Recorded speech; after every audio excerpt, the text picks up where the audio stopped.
കേരളം കത്തിക്കും. ജാസ്മിന് കപ്പ് കൊടുത്തില്ലെങ്കിൽ കേരളം കത്തിക്കും ഗൈസ്. എന്തിന്? നിങ്ങളുടെ വീടിൻ്റെ എവിടെയെങ്കിലും പോയിട്ട് ഒരു അടുപ്പ് കൂട്ടിയിട്ട് എൻ്റെ മേലൊരു കട്ടൻ ചായ ഉണ്ടാക്കി കുടിക്കുക. ഇത് ഗെയിമാണ് bro. It's just A simply game. മനസ്സിലായ?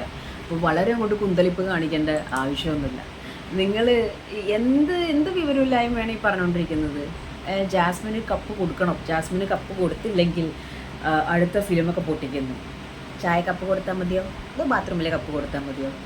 നിങ്ങൾ ആരോടായി ഈ ഇത് കാണിക്കുന്നത്, ഷോ ഓഫ് കാണിക്കുന്നത്?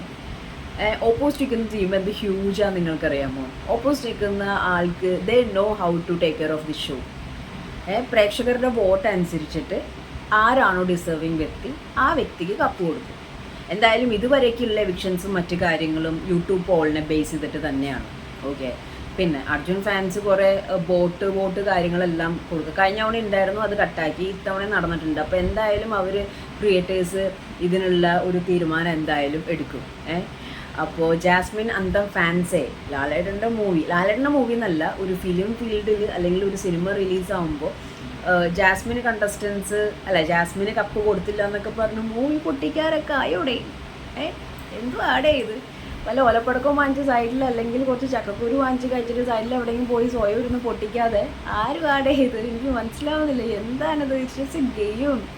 ഓക്കെ, ആ രീതിയിൽ തന്നെ എടുക്കും. നിങ്ങളെയൊക്കെ പേടിച്ചിട്ട് അങ്ങനെ പഠിച്ച് നടക്കുന്ന ടീമൊന്നും അല്ല. ഓപ്പോസിറ്റ് നിൽക്കുന്ന ടീം ആ ഗെയിമിനെ ഗെയിമായിട്ട് തന്നെ എടുക്കുന്ന ആൾക്കാരാണ്. ഗെയിമിന് ഗെയിമിൻ്റെതായ രീതിയുണ്ട്. പോടിപ്പിച്ചിട്ടൊക്കെ കപ്പ് വാങ്ങിച്ചു കൊടുക്കണം. അതെന്ത് പരിപാടിയാണ്? എവിടുത്തെ പരിപാടിയാണ്? എനിക്ക് മനസ്സിലാവുന്നില്ല. ഈ കമൻറ്റ് കണ്ടിട്ട് ചിരിയാ പറഞ്ഞത്. സത്യം പറഞ്ഞിട്ടുണ്ടെങ്കിൽ ജാസ്മിന് കപ്പ് കൊടുത്തില്ലെങ്കിൽ ലാലേട്ടൻ്റെ മൂവിയൊക്കെ പൊട്ടിക്കുന്നത്. ലാലേട്ടൻ ഇത് കേട്ടിട്ട് പേടിച്ചിട്ട് ബിഗ് ബോസിന് ചുറ്റും 4 റൗണ്ട് ഓടി ചരടൊക്കെ ജപിച്ച് കെട്ടി മുഖത്തും നെറ്റീത്തും ഒക്കെ ഭസ്മമൊക്കെ തേച്ച് ചുരുണ്ടിരിക്കാന്ന് അറിഞ്ഞ് പേടിപ്പിക്കല്ലേ കേട്ടോ. ഫിനാലെ ഒന്ന് കഴിയട്ടെ. ഓക്കെ, ആരാണ് ഡിസേർവ് ചെയ്യുന്നത് അവർ കപ്പ് വാങ്ങിക്കട്ടെയോ, അല്ലാതെ വെറുതെ കുന്തളിപ്പ് കാണിക്കല്ലേ.